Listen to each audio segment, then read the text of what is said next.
Bienvenue pour cette deuxième critique de la bande à Picsou, donc sur la saison 2. Saison surprenante, parce que l'on s'attend à beaucoup de choses sur cette saison, et certaines arrivent, d'autres mettent du temps à arriver, d'autres on ne s'y attend pas du tout, mais dans l'ensemble on a une bonne qualité globale, à quelques exceptions près, mais dans l'ensemble j'ai adoré cette saison comme j'ai adoré la première saison. Les personnages restent fidèles à eux-mêmes, si ce n'est que au niveau des triplés, là où Fifi était quand même un peu plus mis en avant à mon goût lors de la saison 1, ici c'est Loulou qu'on met beaucoup plus en avant, notamment avec sa compagnie Louis Duck. Parce que la deuxième saison, je l'ai regardée en VO. Et il y a quelques petits trucs à dire sur la VO, mais bon. Au niveau des personnages, ça a très peu changé. Donc à part Loulou, qui prend beaucoup plus de place, et Fifi qui devient un peu trop... Je sais pas. Il y a un truc avec Fifi que j'ai beaucoup moins aimé dans cette saison. Un peu trop porté sur le grec, peut-être. Quant à Riri, il reste totalement transparent. Il y a assez peu d'épisodes qui le mettent en avant, du coup je ne sais vraiment pas quoi dire. On a des nouveaux personnages, et c'est super cool de les découvrir, on va dire. Donc, parmi eux, il y a les 3 Caballeros, qui font l'objet d'un épisode entier, et c'est vraiment sympa. Je connaissais un peu le nom, je voyais un peu ce qu'ils faisaient, mais je m'étais jamais trop penché dessus. Et en fait, les 3 Caballeros, dans cet épisode, sont super. Ça correspond à la vision que je m'en faisais et que j'appréhendais avec certaines séries. Et juste avant de voir l'épisode, je venais de terminer la série justement Les 3 Caballeros. Donc, il y a eu une petite continuité. J'ai oublié 2 choses dans la vidéo, donc vous allez me voir 2 fois. Pour la continuité des 3 Caballeros, ce n'est pas dans le même univers. C'est quasiment sûr et certain. C'est quand on voit ce qui se passe, on s'en doute.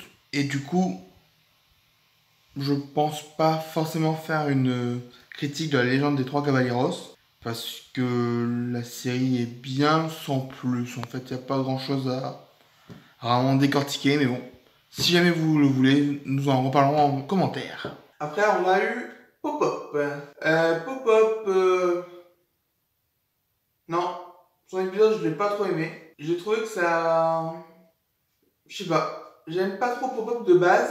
Apparemment, le public européen adore Pop-Up, mais je ne vois pas trop ce qui est de bien avec lui. Mais bon, chacun son avis. Et donc, la deuxième chose que j'ai oublié, c'est qu'il y a beaucoup de duos. Ça joue beaucoup sur les duos, sur les équipes de personnages.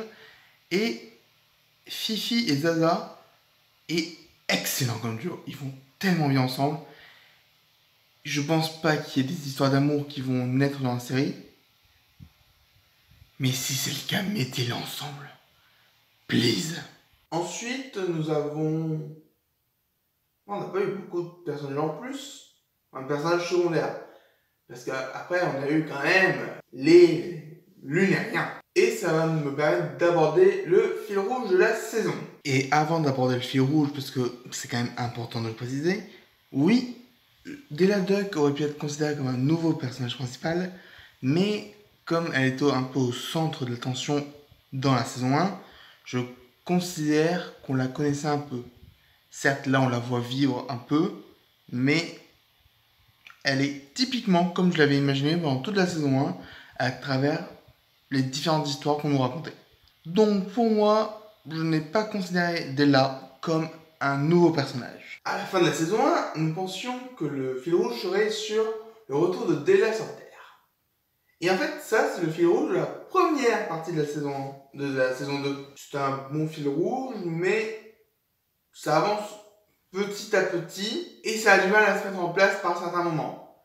Mais dans l'ensemble, dès qu'on sent qu'elle va enfin revenir, on se dit « Ouais, c'est bien !»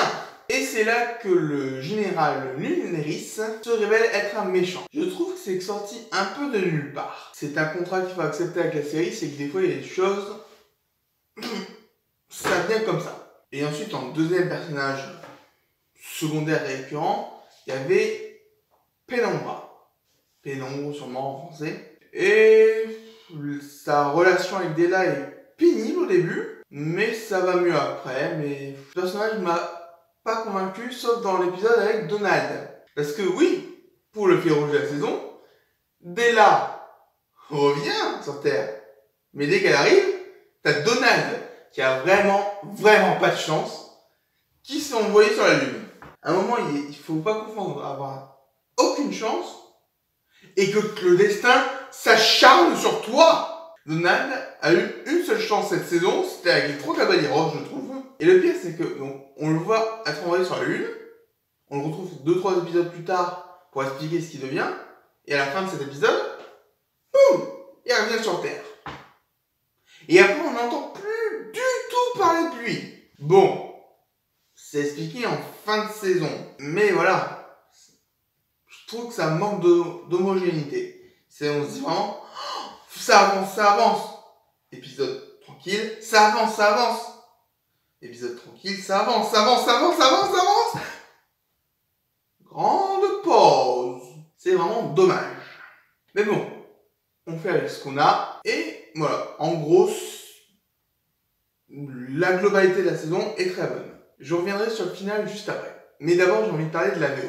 Parce que l'AVF, j'avais un peu de mal avec les voix de Riri, Fifi et Loulou. Mais je m'y étais habitué. Bah, pour la VO, c'est pareil. J'avais un peu de mal au début, à force d'être habitué.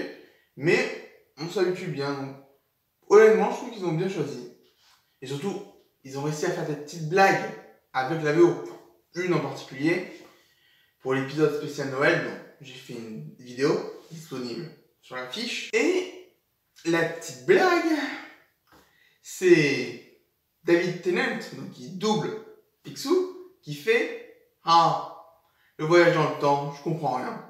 David Tennant, qui a joué un Doctor Who. Quand on n'a pas la référence, la blague tombe à l'eau. Mais quand on l'a, et je pense que c'est pour ça que je suis content de l'avoir vu en VO. Et encore, peut-être que j'ai pas toute la référence, mais je sais que David Tennant joue un Doctor Who, donc j'ai déjà cette référence-là. Un jour, il faudra que je vois tous les Doctor Who. J'ai dû en voir que 2 ou 3. J'ai beaucoup de choses à rattraper. Bref, une très bonne série, mais parlons du final. Il me laisse sur la fin. Alors, il me semble que le final, c'est qu'un seul épisode en VO. Alors là, ils vont le découper en 2 en VF, mais j'ai eu l'impression que c'était un long épisode. Donc je vais le compter comme un seul épisode, et du coup, les 3 derniers épisodes de la saison font une histoire un peu à la suite l'une de l'autre. Et je trouve qu'on perd. J'ai trouvé qu'il y avait plus d'enjeux dans les 2 avant-derniers épisodes que dans le dernier. Alors que le dernier, c'est le plus important. Parce que dans les 2 avant-derniers épisodes, on parle de la fortune de Picsou qui est mise en jeu. Et c'est génial, il y a une coalition de méchants, enfin des méchants de la série, qui veulent pas de Picsou. Bon, à cause de l'imbécilité de Gripsou, ça foire. Et du coup, tout l'argent de Gripsou revient à Loulou. Et celui de Picsou aussi. Par un twist qui a été amené, je dis pas ça, mais voilà. Et à ce moment-là, c'est avant-dernier épisode qui se termine comme ça. Et tu te dis, oh non, j'ai une bonne idée. Avant-dernier épisode, c'est juste un épisode en fait pour faire redonner l'argent de Loulou à Picsou. C'est très moyen. Je m'attendais à plus.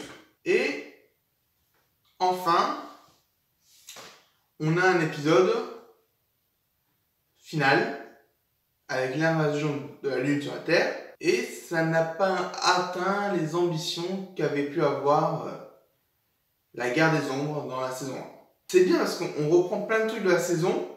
Hein. Il y a des nouveaux personnages qui sont arrivés, qui viennent combattre. On a beaucoup de personnages qu'on a déjà vus. Enfin, voilà, on a un bon truc. Il en manquait quelques-uns de personnages, mais ensemble, c'est bien. Mais il manquait quelque chose. Et c'est vraiment dommage. Et on se concentre beaucoup trop sur Gripsou, qui est l'un des personnages les moins attachants. Je sais pas comment dire, mais il est saoulant au bout d'un moment. C'est le gag autour de lui s'use vite. Trop vite. Pourtant, il nous a donné un des meilleurs épisodes. Parce que là, voilà, j'avais envie de parler de quelques épisodes, mais j'ai évoqué celui sur les 3 Caballeros. J'ai évoqué celui sur la Lune Noël où j'ai fait carrément une vidéo dessus. J'ai évoqué les 3 derniers épisodes. J'en ai évoqué un dernier du coup. Celui sur Picsou qui devient fou. Cet épisode a vraiment une tension, ça, et je trouve qu'il est bien écrit. Parce que pendant un bon moment, on se demande est-ce que Picsou a vraiment la fièvre de l'or. Et la révélation est assez sympa. Même si tu te poses certaines questions sur l'imbécilité de Picsou. Juste que la scène où il fait un combat de regard avec un bébé pendant 12 mois, on ressent que dans 5 secondes de la série, mais j'ai l'impression d'avoir duré 12 mois sur ce moment. Bref, la bande à Picsou saison 2, très bonne série toujours. Bonne continuité avec la saison 1, mais n'atteint pas les mêmes ambitions que la première. La première donnait peut-être un peu plus de fraîcheur, je sais pas, mais on verra ce que ça donne avec la saison 3, que j'ai envie de commencer en fait, mais elle n'est pas entièrement diffusée. Il doit y avoir que 7 épisodes de diffusés pour l'instant. Alors que la fin de la saison 2 avait un twist qui donnait envie de voir un peu ce qu'a donné la saison 3. Là, la saison 2, on verra.